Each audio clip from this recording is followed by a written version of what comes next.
பொருட்களை விட வேல்யூவானது இந்த உலகத்துல நிறைய இருக்குங்க. நான் சொல்றேன், உங்க பிள்ளைங்க வேலைக்கு போய் சம்பாதிக்கிறாங்களா, திருமணம் ஆகிற வரைக்கும் நான் சொல்றேன், பெற்றார் கையில தான் பிள்ளைகள் சம்பாத்தியத்தை கொடுக்கணும். நீங்க அப்படி உருவாக்கணும் பிள்ளைகளை. சின்ன வயசுல இருந்து கையில இந்த தேவையில்லாம இந்த காசு கொடுக்கிற பழக்கம் அர்த்தமா கொடுக்கணும். தேவை இருந்தா கொடுக்கணும், வேண்டுதல் இருந்தா கொடுக்கணும். சில பேர்லாம் வந்து ஒரு ரப்பர் கேட்ட போதும் 5 ரப்பரை சேர்த்து அடிக்கிறது. வேல்யூ தெரியாமல் வளர்க்கப்படக்கூடிய பிள்ளைகள் பொருட்களை விரயமாக்கும். நான் சொல்றேன், கடைசியில உங்களையே விரயமாக்கிறோம். திருமணம் வரைக்கும் பிள்ளைங்க சம்பாதிச்சு காசு பணம் எது இருந்தாலும் ஒளிவு மறைவு இல்லாம தாய் தகப்பன் கிட்ட சரண்டர் பண்ணணும். நீங்க பார்த்துதான் அந்த பிள்ளைகளுக்கு செய்யணும். ஏன்னா உங்கள் பிள்ளைகள் நாளைக்கு ஒரு குடும்பத்தை கட்டி எழுப்பணும். இத உங்க காலத்தோடு முடிகிற காலம் அல்ல. உங்கள் குழந்தைகள் நாளைக்கு ஒரு தலைமைத்துவத்துக்குள்ள வரணும். அப்ப நீங்க நல்ல தலைமைத்துவத்தை உருவாக்கி கொடுக்கணும். நீயே பார்த்துக்கோ, நீயே செஞ்சுக்கோ. அப்ப நீ எதுக்கு இருக்கிற? கர்த்தர் எதற்கு உனக்கு பிள்ளையை கொடுத்தார்? நீயே பார்த்துக்கோ, நீயே செஞ்சுக்கோல்ல. நீங்கள் இருந்து எல்லாம் அழகா செஞ்சு முடிக்கணும். பக்கத்துல பார்த்து கேளுங்க, இல்லைன்னா எதுக்கு பெத்துக்கின நீ? பெற்றால் கடமை உண்டு. ஆண்டவர்கிட்ட கிருபை கேட்கணும், ஆண்டவர்கிட்ட தயவை கேட்கணும், ஆண்டவர்கிட்ட இரக்கத்தை கேட்கணும், ஆண்டவருடைய சமூகத்துல உட்காரணும். நடத்துற கிருபையை தாங்க ஆண்டவர். இல்லைன்னு சொல்லுங்க, இல்லைன்னு வச்சுக்கோங்க, அவர்கள் செய்கிற ஒவ்வொரு செயல்களும் உங்க உயிரை எடுக்கும். உங்களுக்கு கொடுக்கிற வலியும் வேதனையும் இருக்கு பாருங்க, ஒவ்வொரு நாள் மரணத்தை போல இருக்கும். கர்த்தருடைய கரத்தில் வளர்த்து குழந்தைகளை, வீட்டையும் பிள்ளைகளையும் பொருளில் மகிழுகிற அந்த பக்குவத்தை கடந்து உறவில் மகிழுகிற பழக்கத்துக்கு கொண்டு வாருங்கள். அப்பாவோட தான் சந்தோஷம், அம்மாவோட தான் சந்தோஷம், குடும்பத்தோட தான் சந்தோஷம். போன் எல்லாம் கொஞ்சம் குறைங்க. வீட்டுக்குள்ள வந்துட்டாங்கன்னா தேவையில்லாம ஸ்க்ரோல் பண்றது, ரீல் பண்றது எல்லாத்தையும் கொஞ்சம் அப்படியே கம்மி பண்ணுங்க. அல்லேலூயா. குடும்பத்தில் பேசுவது, ஜெபம் பண்ணுவது, அமருவது, இந்த உறவுகளில் மகிழுங்கள். தேவனோடு உள்ள உறவுகளில் மகிழுங்கள். அதுதான் பாருங்கள் உங்களுக்கு பெரிய ஆசீர்வாதத்தை, நிம்மதியை, சந்தோஷம். சொல்றேன், மெய் சந்தோஷத்தை கொடுக்கும். ஒரு ஊழியக்காரர் சென்னையில இருந்து அவர் சொன்ன சாட்சி தான், ஏற்கனவே சொல்லியிருக்கேன் நான் நினைக்கிறேன். சிங்கப்பூருக்கு ஒரு ஊழியத்துக்காக போனாரு. அங்க அவரை ஸ்பான்சர் பண்ண ஒரு ஃபேமிலி, பெரிய ஐஸ்வர்யவான் குடும்பம்.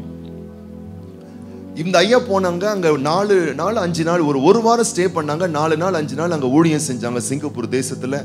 அங்கே ஒரு பெண்மணி அவரை மிகுந்த அன்போடு வரவேற்று அவருடைய தேவைகளை எல்லாம் சந்தித்து, அவங்க பேலஸ் அரண்மனையிலேயே தங்க வைத்து, அவர் டிராவல் பண்றதுக்கு கார் வசதிகள் செய்து கொடுத்து, எல்லாம் செஞ்சு அவருக்கு நல்ல காணிக்கைகள் கொடுத்து நல்லா கவனிச்சிருக்காங்க அந்த ஊழியக்காரரை.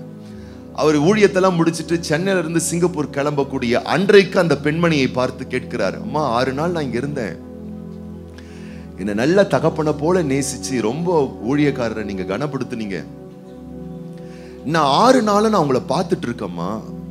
பெரிய தொழில் நடந்துகிட்டு இருக்கு, நல்ல வியாபாரம் போயிட்டு இருக்கு, நிறைய வேலையாட்கள் இருக்காங்க, பெரிய வசதியோட நீங்க இருக்கீங்க. ஆனா உங்க முகத்துல சந்தோஷம் இல்லம்மா. 6 நாளும் நான் அதை நோட்டீஸ் பண்ணிட்டு தான் இருக்கிறேன். நான் ஒரு ஊழியக்காரனா கேட்கிறேன், நீங்க ஏதாவது ஒரு பாதிப்புல இருந்தா சொல்லுங்க, உங்களுக்காக நான் ஜெபிக்கிறேன், கர்த்தர் நிச்சயம் உங்களுக்கு விடுதலை தருவாரு. அவர் சொன்ன அடுத்த நிமிஷமே கதறி கதறி அழுகுறாங்க. எப்படி அழுகுறாங்களா? சத்தமே கேட்கலையே. நீங்க அழுதுருக்கீங்களா? அதையே கேட்கிறீங்க? பெண்மணி சொல்லியிருக்கிறார்கள், என் தாயும் தகப்பனும் மிகப்பெரிய செல்வந்தர்கள், சின்ன வயதிலிருந்தே வசதியிலும் செழுமையிலும் வளர்க்கப்பட்டவள் நான் ஒரு குறிப்பிட்ட நபரை தேர்வு செய்து இவரை தான் திருமணம் செய்து கொள்ள வேண்டும் என்று நான் முடிவு செய்தேன். என் பெற்றாரும் அதற்கு சம்மதம் தெரிவிக்க, திருமணத்தின் போது கோடி கோடியா டவுரி கொடுத்தாங்க எங்க அப்பாவும் அம்மாவும், எல்லாம் செஞ்சாங்க. ஒரே மகள் நான். அவர்களுக்கு என்ன வசதி இருக்கு, எல்லாம் இருக்கு, எனக்கு எதுவும் குறையும் இல்லை. ஆனா ஒன்னே ஒண்ணுதான் இல்லை. என்ன இல்லை? புருஷனுடைய அன்பு இல்லை. என் புருஷன் வேற ஒரு பெண்ணை நேசிக்கிறார், அவ்வளவுதான். யோசித்து பாருங்க, எவ்வளவு இருந்தாலும் என்ன இல்லை? அன்பு. உறவில் அன்பு இல்லை என்றால் அது எவ்வளவு கொடூர வழி தெரியுமா உங்களுக்கு? நான் சொல்றேன், இப்பத்துல இருந்த குடும்பத்தை வளருங்க. பொருள் மேல மகிழ்வது அல்ல, உறவில் மகிழ்வது. குடும்பங்களில் அம்மாவோட பிள்ளைகள் மகிழணும், அப்பாவோடு குழந்தைகள் மகிழணும், ஆண்டவரோடு குடும்பம் மகிழணும்.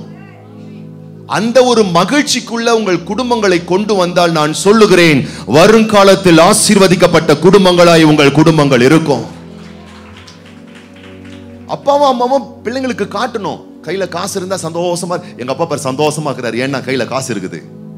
மாச கடைசியான ஒரு மாதிரி ஆயிடுவாரு. எங்க அம்மா கையில அப்படிலாம் இருக்கவே கூடாது. நீங்க காசு இருந்தாலும் இல்லாவிட்டாலும் கர்த்தருக்குள் மகிழ்ச்சியா இருப்பேன், என் தேவனில் ஜீவனை கொடுத்திருக்கிறாரு, வேற என்ன வேணும்? பட்னியா விட்டுருக்கிறாரா? பக்கத்துல பார்த்து கேளுங்க. கொரோனா வந்து வேலை வெட்டி இல்லாம வாழ்ந்தோமே, வருமானம் இல்லாம இருந்தோமே, சபையில காணிக்க வராம போயிருச்சு சில நாட்கள்லாம். பக்கத்துல பார்த்து கேளுங்க, பக்கத்துல பார்த்து கேளுங்க. பட்னியா இருந்திருக்கீங்களா ஒரு நாள்? இல்லையா? அந்த டைம்ல தான் வீட்டுல உட்காந்து நல்லா. சில பேர் கொஞ்சம் அப்படியே ட்ரம் மாதிரி ஆயிட்டாங்க. வேலை வெட்டி இல்ல, 3 வேளையும் சாப்பிடுறது. நான் சொல்றேன், இந்த தெய்வம் அப்பத்துக்கு இருந்து திரிய அடைய விடவே மாட்டார். என் அன்பு பிள்ளையே, சோதித்து பார். உன்னை கையேந்த விடாத தெய்வம். நீ ஏன் கவலைப்படணும்? நீ ஏன் வருத்தப்படணும்? உறவில் மகிழ பயிற்றுவியுங்கள், பொருளில் மகிழ பயிற்றுவிக்காதீர்கள். அது மிகப்பெரிய ஆபத்துக்குள் நடத்தும்.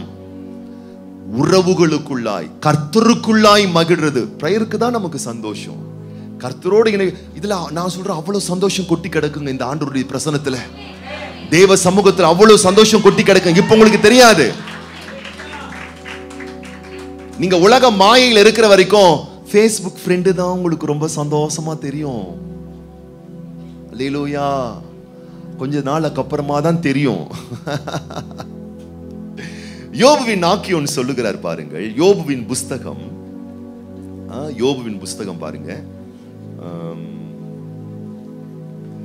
22ஆம் அதிகாரம். யோபுவின் புஸ்தகம் 22ஆம் அதிகாரம். எல்லாரும் எடுத்துக்கோங்க பார்க்கலாம். உள்ள வெளியே சிறியோர் முதல் பெரியோர் வரைக்கும் எல்லாரும் எடுங்க பார்க்கலாம். ஓபன் பண்ணுங்க, ஓபன் பண்ணுங்க. தூசி எல்லாம் தட்டி ஓபன் பண்ணி. அல்லேலூயா. ஆமா, இதுக்கு ரெஸ்டே விடக்கூடாது. யோபு 22 26 இருந்து பாருங்க, நம்ம எல்லாரும் சேர்ந்து வாசிப்போம். யோபு 22 26 இருந்து.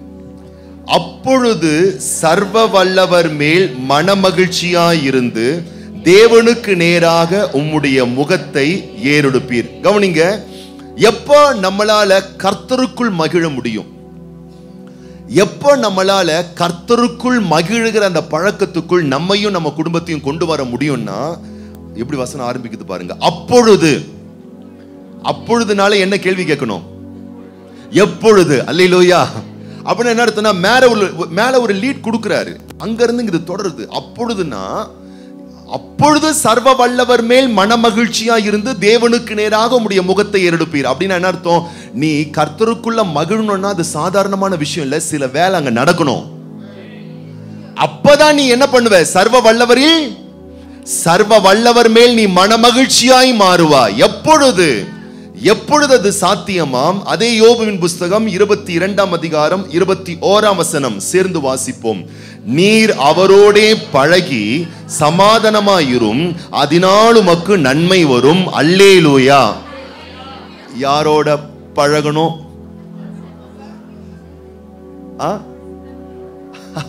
ஆண்டவரோட பழகணும். நீங்க ஆண்டவரோட பழகாம உலக சிநேகங்களோட பழகி உலக சிற்றின்பங்களிலேயே நீங்க மூழ்கி இருந்தீங்கன்னா, நான் சொல்றேன், அதுல இருக்கக்கூடிய சின்ன இன்பம் தான் உங்களுக்கு பெருசா தெரியும். இது உங்களுக்கு பெரிய மகிழ்ச்சியாவே தெரியாது. அப்போ கர்த்தருக்குள் நீங்க மகிழணும்னா, நீங்களும் உங்கள் குடும்பமும் உங்கள் பிள்ளைகளும் ஒரு முயற்சி செய்யணும். என்னன்னா, அவரோடு பழகுகிற இடத்துக்கு நீங்க வர வேணும். ஆண்டவரோடு பார்த்து பார்த்து பழகுவதல்ல, நேரம் காலமா பார்க்காமலே பழகுவது. அல்லேலூயா. ஏன்னா நீங்க நம்பி வர பழகலாம்.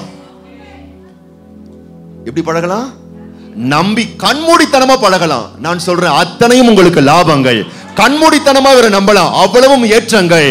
கண்ணா பின்னாடி நீ அவங்க அவரோட பழகலாம். இப்போ நான் ஒரு சின்ன சம்பவம் சொல்லிட்டு போறேன் பாருங்க. இதுவும் சென்னையில் நடந்த ஒரு சம்பவம் தான். 16 வயது, நான் நினைக்கிறேன் +1 +2 படிக்கிற ஒரு பொண்ணு ஃபேஸ்புக்கில் ரொம்ப ஃபெமிலியர் ஆகி, அங்க ஃபேஸ்புக்கோ இன்ஸ்டாகிராமோ ஒருத்தர் சொன்னார், எதுலையோ போயிட்டு ரொம்ப பிரபலமாகி அங்க ஒரு ஃப்ரெண்டை பிடிச்சிருக்கு. ஆனா அங்க ஒரு ஃபேக்கான ஒரு ஐடியில ஃபேக்கான இந்த பொண்ணு, சின்ன பொண்ணு பாருங்க, ஃபேக்கான ஒரு ஐடியில ஒரு சும்மா செம்மையா ஜில் கில்மா மாதிரி ஒரு பையன் வந்திருக்கிறான். அப்படி வந்த உடனே இந்த பொண்ணு அந்த ஃபேக்கான ஐடியில போயிட்டு பையன் சூப்பரா இருக்கிறானே அப்படின்னு சொன்ன உடனே ஃபுல்லா சேட்டிங் தான் போகுது.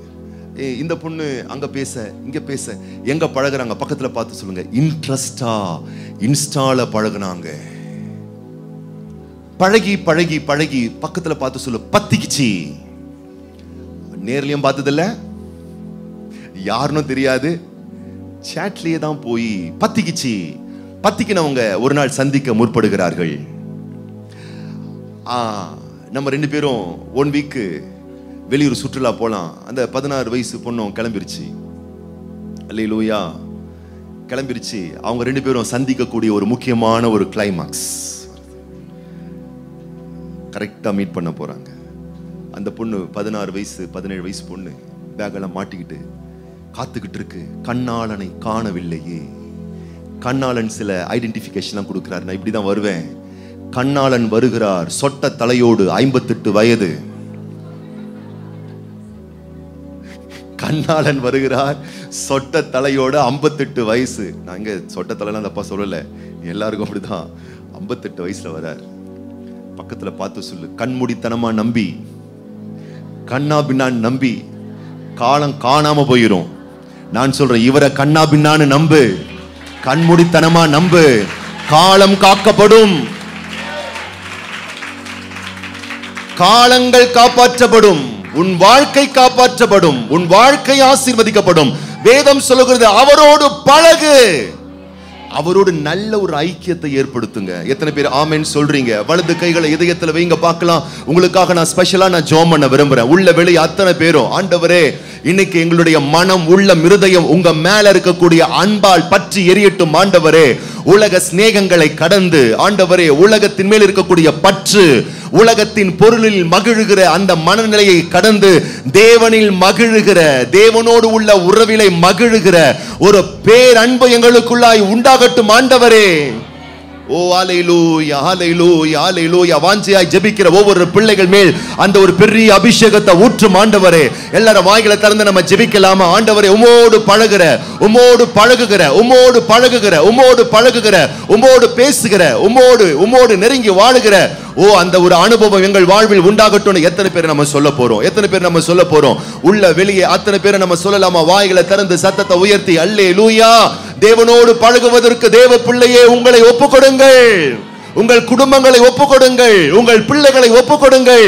தேவனோடு பழகட்டும், தேவனோடு பழகட்டும். நேரம் காலம் போவதே தெரியாது, தெரியவில்லைன்னு சொல்லக்கூடிய அளவுக்கு. ஓ ஹல்லேலூயா. நான் சொல்லுகிறேன், அப்படி பழகி பாருங்கள்.